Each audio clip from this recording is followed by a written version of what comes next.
Before we begin, don't forget to subscribe, like, and drop your thoughts below. You're about to hear a story that billion-dollar corporations never wanted you to know. It started on a quiet Tuesday morning in Geneva, Switzerland.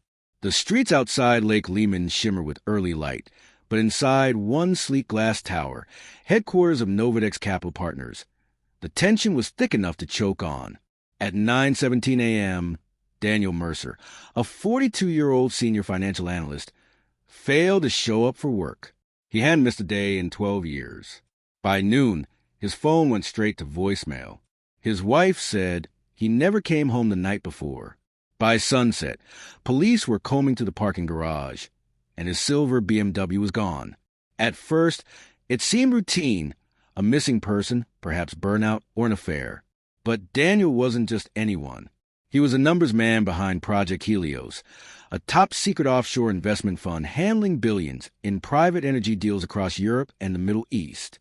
According to company sources, he had recently sent encrypted emails to an unknown journalist, warning about massive fraud hiding in plain sight.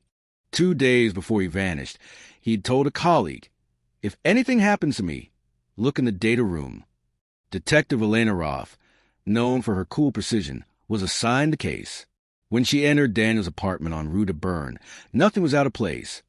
No forced entry, no struggle. His laptop was missing, but his passport and wallet sat untouched.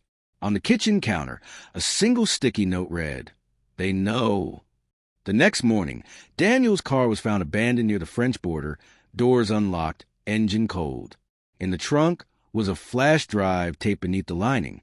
The files inside were heavily encrypted, labeled Nova 2. A digital forensics team from Interpol began cracking it open. What they found was the first glimpse of something enormous. Transactions connecting Novadex to dummy corporations in the Cayman Islands, funneling billions into shell accounts controlled by politicians and defense contractors. By the third day, whispers spread that Daniel had fled with sensitive data, possibly to leak it. Others believed he'd been silenced.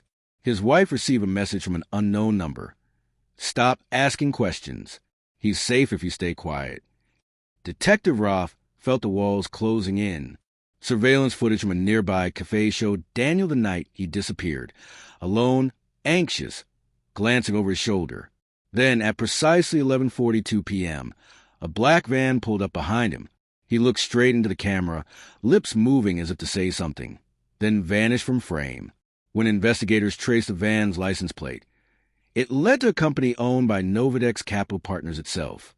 And when they opened the locked basement of that company's logistics building, what they found inside changed everything.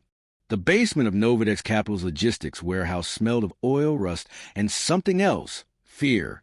Detective Elena Roth and her team descended through the dim corridor, flashlights cutting through the dark.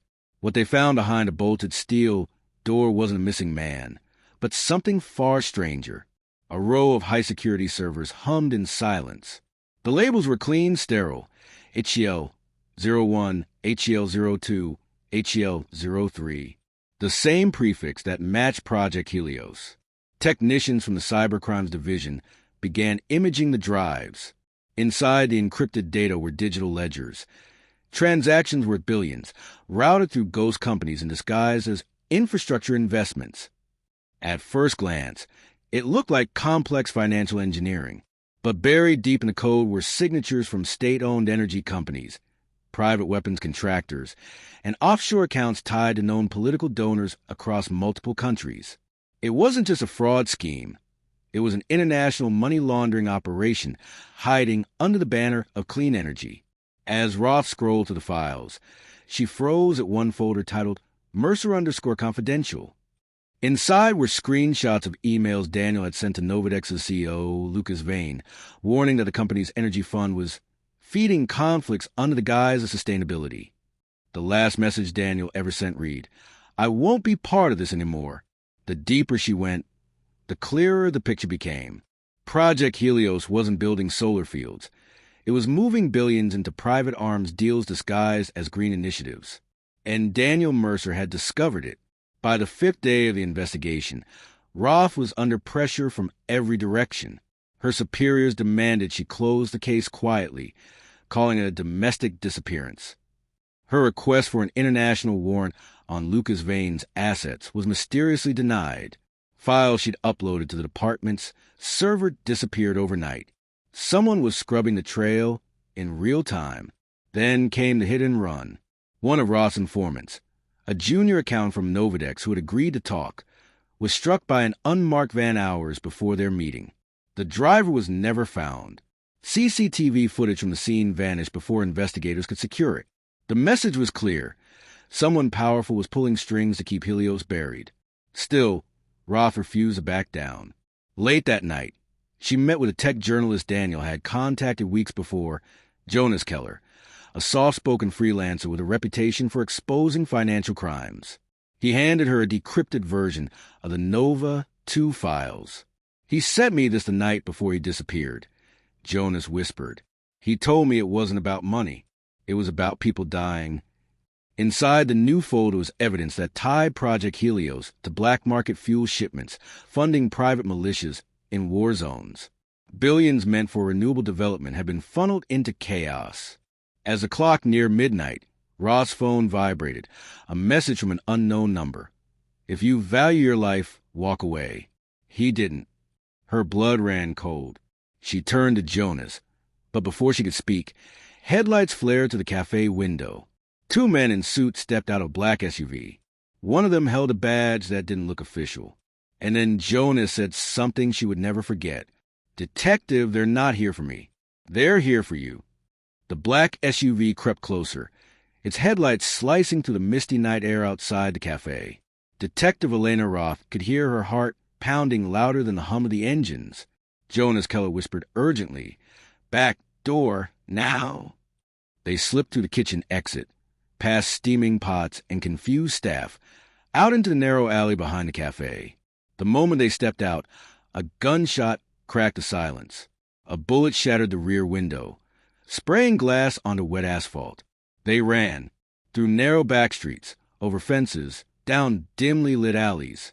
By the time they reached the safe house, a small apartment Jonas had rented under a false name, Elena's hands were trembling.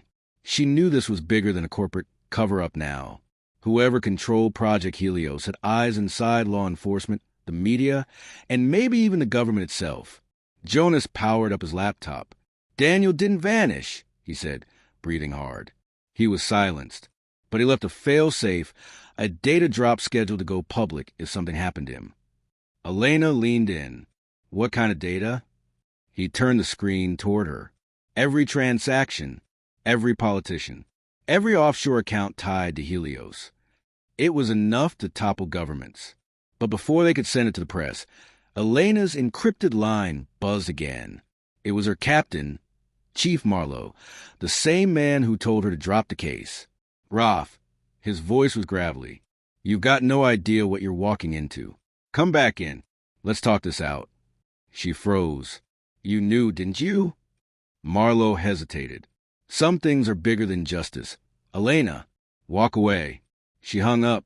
Jonas looked at her. "He's part of it." "Yeah," she said coldly. "And now he knows we have the files."